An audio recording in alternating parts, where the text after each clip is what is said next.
I really started working on things in my own life, right? Because I was a mess for a long time as a person, and especially as a woman, because we're trying to fit ourselves into what society thinks we should be. And it never really worked for me. I was always a rebel. When somebody would say something, I would go, that doesn't feel right to me.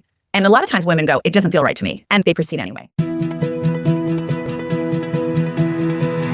This is the Angel Next Door podcast, where we will talk about all things angel investing, what it is, who does it, how do we find them, what does it mean to invest in an early stage company. If you have ever wondered how you can affect the change you want to see in the world, then tune in to learn more. In this episode, I'm talking with my friend and fellow Show Her the Money colleague, Andrea Quinn, to dive deep into the Quinn Essentials from her book, The Quinn Essentials for Women. It's a transformative set of tools designed to help women leaders and entrepreneurs thrive both personally and professionally. Andrea shares her powerful journey of self-discovery and how she developed her signature curriculum, revealing why learning to receive is the key to unlocking creativity and substantial success. Along the way, you'll hear practical stories, mindset shifts that can change the fundraising game, and actionable advice on building meaningful businesses. This conversation is the mindset reset you need. Enjoy the show. Andrea Quinn, welcome to the Angel Next Door podcast. Thank you. I'm so happy to be here. I am so excited to talk to you all about the Quinn Essentials, my favorite. I was in your workshop last year and I loved every second of it and got to meet such amazing people. And we talked about such neat things that you never really get to talk about with other women. So loved it. How about start off, tell our listeners a little bit about your background and how you came to discover or put together the Quinn Essentials. Well, I have been privileged to be a coach for the last 18 years. And that's a long time in this business because people weren't doing it back then, right? And I was so honored to receive the people that came to me for guidance. It started with their lives and then it went into their business. And if they come to me for their business, it went into their lives. And it just became this kind of holistic way of working with some of the people that were trying to push themselves in a direction that felt authentic to them. And sometimes we go in other people's directions and it never feels like us. I really started working on things in my own life, right? Because I was a mess for a long time as a person, and especially as a woman, because we're trying to fit ourselves into what society thinks we should be. And it never really worked for me. I was always a rebel. When somebody would say something, I would go, that doesn't feel right to me. And a lot of times women go, it doesn't feel right to me. And they proceed anyway, right? I started working on, if I was going to work with people, I had to be my first client. So I started working on myself and I realized there were some things that would come to me that I knew that I needed a curriculum. I always did really well when I had a solid curriculum. So I could follow like a path, if you will. Left to my own devices, I was not going to follow it, right? What I decided to do was I started a meditation practice and it really shifted everything for me so that I could finally hear my own voice. And in the beginning, I didn't like it because we don't like what we have to say. But ultimately, I was able to really bring through a curriculum for myself that worked. And I thought, well, if it's working for me, it will work for other women. So I asked this group of ladies to come sit with me in my living room one night and see if this would work for them. And they were like, this. And it just began this journey with the tools. And so it started in 2008, which I can't even believe. I know. And it seems so long ago. I've been privileged to thousands of women all over the world use these tools in their lives and in their businesses because I think they translate that way, right? Don't you think? Yes. And growing a business is hard. We know this. And it's really hard for women entrepreneurs who are trying to fundraise and they have families and they're trying to grow their businesses. And there's just so much. And they think they can do it all and they want to be perfect at everything and then don't get quite there. And they can't sustain. It's not possible, right? Without knowing how to take care of yourself. Right. And what is your mindset? What's your inner life doing? We know what the outer life's doing. It's probably creating chaos, but it's the inner life. And especially women entrepreneurs and founders especially really have a lot that they need to take care of themselves about. That's where I specialize in women and mindset, because without that piece, especially in launching businesses, doing the different rounds, the financial rounds, right? All of this stuff, women and men, they handle money and the idea of money differently. Right. And in the beginning, we don't know that we're about to face something that we had no idea we would face, especially when it comes to being deployed capital. Once you see that, It's like women, we always think, oh, I just need the money. Once I get that money, it's all going to be good. And that's just not true. That's true. Yeah. I've seen so many women struggle with trying to build their business, trying to fundraise. They end up getting money and they think, oh, I have to be so conservative. I have to make sure that all my numbers are good and all of this. And they're not taking those chances or those leaps. And we know that women are really good with money. There's study after study that says they're very good at growing their business. They're great at growing revenue. They're great at managing expenses. But all of these things just seem so scary that in a lot of cases, they paralyze themselves. Right. And then they're actually not working for themselves anymore. They're working for the people they feel responsible for their money. And that shifts the game. That's the mindset. We laugh about, you've heard me speak about this at different things. Men don't care about the money. They will lose your 7 million and then just think, it just wasn't a good idea. I think I'm going to go back for 13 million next time and just let them know I have a better idea this time. That's right. Like they don't care. So true. Right? We take it so personally. Like they trusted us. They gave us money. So we're not really working for ourselves anymore. We're working to prove the investors right. And that doesn't work. So where can women start with the Quinn Essentials? Okay. Well, the Quinn Essentials, again, is a curriculum. It's 4 tools. Yay, you have the book. And I have the book here, and we're going to put a link in the show notes to make sure that people can find the book. Thank you. So the Quinn Essentials is a curriculum, 9 tools to accomplish anything. I really believe anything you want to accomplish in any area of your life, it can fall under with the help of these tools. The first 4 tools is everything in your life you'd have to work on inside. Then the second 4 is everything out in the world you have to do for yourself. And then the last one ties it together, right? So the first tool, which I think is really the hardest and really the most valuable, really, is receiving. Tool number 1, if a woman cannot receive, she cannot create. And we think all the doing in the world is going to get us what we want. And what it does is it makes us tired, resentful. And when I meet a lot of women, especially entrepreneurs, they're exhausted. They are exhausted because they don't know how to receive. They know how to do. And in my opinion, doing is masculine. Again, this is my opinion, and I have seen this work for women. We're receptors. We receive so we can create. And I really believe that a woman's superpower is her creativity. But if you can't receive support, receive the energy, you can't bring things to you first, then what you're going to put out, you'll have little left. I always joke about how women, they breathe like, they put it out. They just put their breath out and then they only breathe back out of survival. In, out, receive, create, receive, create. Women, we don't even know how to receive. We know how to do. And that takes us out of alignment, in my opinion, with the truth of who we really are. So you tell a story in your workshop about a woman who is giving a presentation. So tell us that story. I love that story. Yeah. This particular woman was the president at the time of a film company, a big production film company here in Los Angeles. That is just like everywhere in corporate America. It's very rare that there's very few that were presidents at the time. She was getting ready to make a presentation to a group of investors that were coming in. She was in my workshop. And this woman has won Academy Awards. She's known as the person everybody comes to fix problems. But she was stuck. So the chairman of the board walks in and says, hey, are you ready? You got this? And she's like, yeah, I got this. And then he'd leave and she thought to herself, I don't got this. I don't know how I'm going to fix this problem. And they're all in that boardroom waiting for me. It's all men. I don't know. Okay, I got it. And she said she heard my voice tell her to put the sword down and receive. Use the word, go in, take a breath and receive. She said for the first time in her career, she put the sword down and she walked into this boardroom. And she said, listen, before we get started, I would love to receive your assistance with something that I'm working on. And she made it seem like she was working on it for another film. Well, these were all investors, European investors. And she says, so here's what's happening. And she laid it out. And all of a sudden, one of the gentlemen said, well, I just think you should do this and this. And then the other one says, well, yeah. And then maybe we would do. And then all of a sudden, she said, she heard it. It wasn't either one of those, but she heard in her mind what the solution was. She was like, oh my God, I just received that. Now I know what's wrong with this film and I can fix it. She said, I want to thank you gentlemen so much for your contribution. Now let's get to the topic at hand. And she was able to work their ideas against them to make this incredible thing happen. And not only did the film get made, all of them made more money because of her.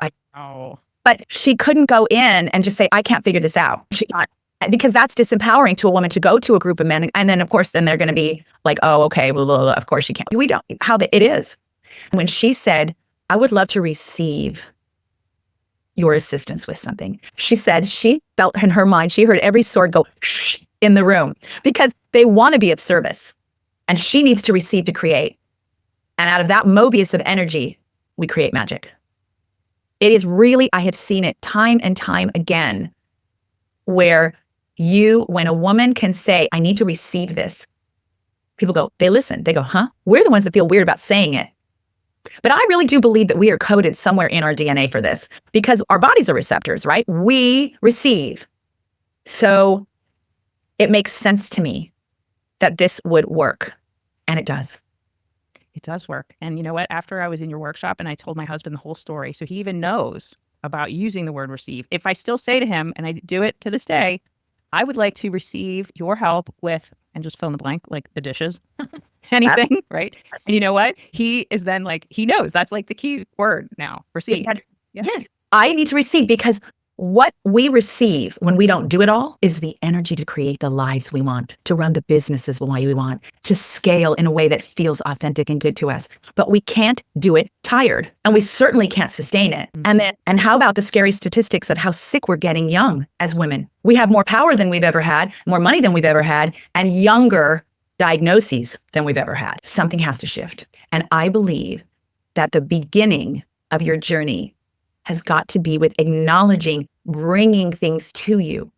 It's just when a woman is promoted. I work a lot with C-suite women and men, but C-suite women, and they talk about once they get to that level. Do you notice that when let's say a woman is promoted to a CEO, she then puts her head down and starts working harder, because on a subconscious level, she's also trying to prove to the people that hired her that they made the right decision. She puts her head down. A man who gets promoted to CEO puts his head up and begins to look at the landscape to see who he can delegate to. When we start to realize, I work with a lot of women and I'm on the phone with them and I'm talking to them and I'm like, so how much did you put your head down this week? They're like, oh my God, Andrea, I think my head was down all week. I'm exhausted. I said, why aren't you delegating? Then they have all these reasons. It's fear. It's being judged by people higher up than them, that they're not doing enough. And when we really understand this in the corporate level, in the entrepreneur level, about women needing to understand their value. This is why, because we're both part of that wonderful documentary, Show Her the Money, men have 98% of the money. We have 2% of all VC money. There's a problem there. Yes, the system is working against us. But can you say as a woman that you're not working against yourself? And that's where this work comes in. That's the importance of the trajectory. Initially, when a lot of these women come to me, they're vice presidents, and their goal is to be a COO, CEO, whatever, to that level. So we start with the mindset work and we begin to go up higher and higher. And then once they get there, it's about, can they sustain it? And that's where you put your head up and figure out how to receive. The bigger your life, the more you need to receive, not the more you need to do. Especially as an entrepreneur, the bigger your company's getting, the more rounds you're receiving, the more you need a supportive community and group to lift you up and hold you up.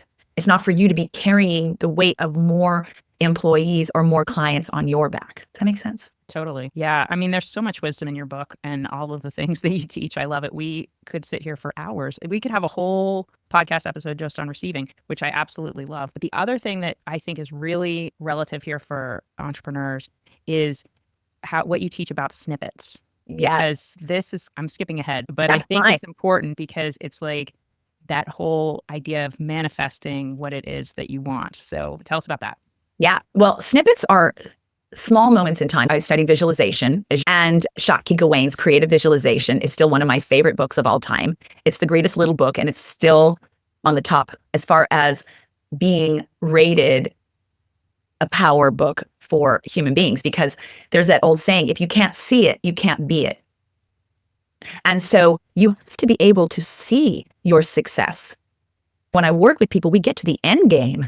What's the end game look like? Then you can build the road to get there, right? But if you can't visualize, it's like redoing a house. If you can't see how you want it to look, you're not going to create it so that it looks that way. So it's really important that we create these little snippets, these little moments in times, these small visualizations of a moment in time that you would love someone to see for you. And I think it's really powerful when you share it with another person. Mm-hmm. And you say to them, I'd love you to see this for me. And you say, no matter what it is, I'm pitching in front of a group of investors, and I'm feeling really great about myself. And I see them shaking their head, yes. And I see them getting my idea. I know I'm going to receive that money. And all of a sudden, they're fighting over who's going to give me more, right? You just see that's a moment in time. Then you take it in and you just walk down, do your thing, do your dishes, see it again. Keep visualizing in your mind's eye that thing. And then you say to someone you trust, I need you to see this for me. And they'll be like, girl, I was in the room. I saw it. They were shaking their heads. You were great. And then you like help each other. Because women, when we come together, we are unstoppable. Don't keep your dreams to yourself. Just make sure you share them with your people. So that will back us up in the book. That'll go in chapter 2. But yeah, who's your people, right? So sharing it with your people, trusting them with your dreams as a woman is just as important as your businesses, because every business starts from a dream. And it isn't woo. It is the power of visualization, the power of your mind's eye to create the life you want. It's just that simple. And you know how easy they are to do. Like in group, everybody panics. But as soon as they do their first one, they're like, I do this every day. Yeah. You're just visualizing the wrong thing. But we do it all the time. Well, didn't you also say you have a group and you like will text each other? I need you to see this for me. Yeah. All my girlfriends, we're on a chain together, because if you're my friend, you had to take the workshop. You had to go. So all my best friends have been in it for years. And we're like, hey, I need you to see this for me. And one of my girlfriends will be like, I'm walking into the Time Warner building and I'm going to this meeting. And I'm always like, what are you wearing? Because I want to know, what's she wearing? I want to see her in my mind. And she's telling me, and we're all going, you got this, girl. You got this. I see this for you. I see this for you. And you really focus just for a moment to see what she is dreaming. And man, it is like, we have women all over. All my best friends, they're either in Europe or they're in San Francisco or they're in Florida or they're all over. And we are all on the same chain. And then whenever they wake up, wherever they are, they're sending it to them. And we are this power group who holds each other's dreams important. And we never say, well, why would you want to do that? It's not your job to judge anybody else's dream. Mm-hmm. But if they trust you, it's your job to support them. And that's how women have to get. We have got to stop competing with each other. There's no such thing as competition. There's enough for everyone. And so this idea is, oh, I can't tell her. And if you can't trust her, she shouldn't be in your circle. She's not your people. She's not your people. And as you know from my book, one of the lines that I've said for so many years is, we as women work so hard to try to make not our people. And just like when you're going to receive funding, you know who you don't want to receive the funding from. If you get yourself into a desperate situation, that energy is connected to your money. And Coco Chanel said, sometimes our money costs us too much, right? You want your investors, if are a founder, to be in alignment with what you're creating. And that's where Catherine Gray talks about dirty money. Yes. Receiving dirty money. And it's just not going to build your business the way you want it to, is my point. How great would it be if you had that investor alignment and then you were able to continue as you're building your business, having a relationship with your investors, your fellow entrepreneurs. I would like you to see this for me. Oh my gosh. And then now that money is going out into the world and doing things like it had never been thought of before. Yes, because money is energy. Mm-hmm. That's all it is. It's the only tangible energy on the planet. So it is energy. So what is your energy saying?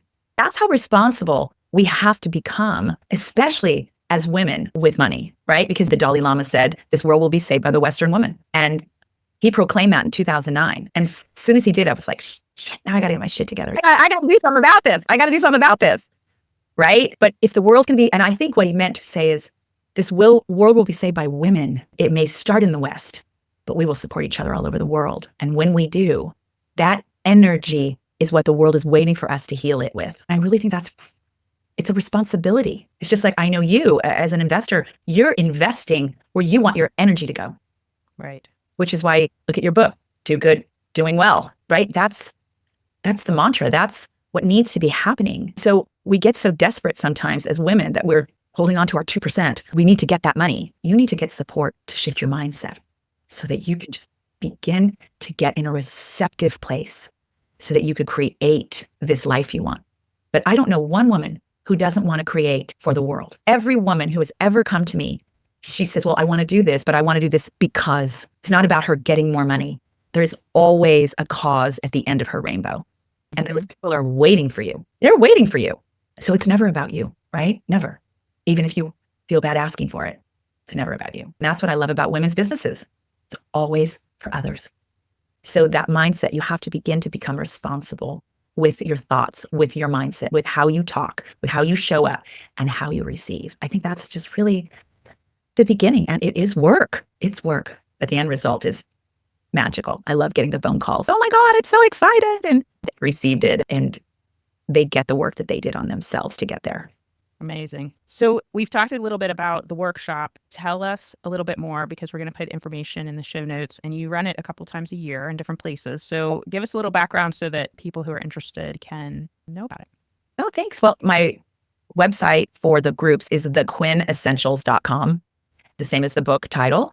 And it will always give the dates of my weekend workshops. It's a Saturday, Sunday. I created a workshop I would want to attend. So we're not really early. We don't stay really late. We're just like normal, 9 a.m. to 5 p.m. one day and 10 a.m. to 3 p.m. the next day. It's very easy on you so that you can learn. That's just the best way to put it. So yeah, I have my workshops. I also have speaking agents where I come into corporations or I come into groups and I speak as well on these topics. Now, I do have the Quinn Essentials of Business, which is for men and women. It's a little different of a program, but the Quinn Essentials for Women always starts with receiving and how to get them to understand it. You can get it in theory, but once you drop it down and you get it, everything changes, right? Yeah, so the workshops, the book, also the book's on Audible, if they just want to listen to it in the car or walking down the street, wherever. Yeah, it's there as well. And there's a great community of coaches that I have that can answer questions if they email at the back of the book to get some of their questions answered. I love that. And you know what? I have read the book, listened to the audiobook, and been in your workshop, and I still learn things from you every time I talk to you. So that's just so amazing. Oh my gosh, thank you so much. I appreciate that. Everybody should be reading this. And I'm excited that you have a Quinn Essentials for Business that's for men and women too. Awesome. We'll put all that information in the show notes. So thank you so much, Andrea, for being here today. Thank you so much for inviting me and allowing me to be here on your podcast, because I feel honored. Thank you. Yeah.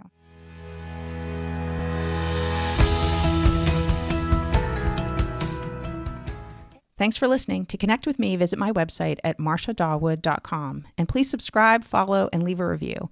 It helps the podcast get seen by more people. And remember, you can also find the Angel Next Door podcast on YouTube too. And if you're looking to learn more about investing in the changes you want to see in the world, sign up for Ann and Bill Payne's ACA Angel University classes. Go to theangelcapitalassociation.org, all one word, to find out the schedule. And classes are now available on demand.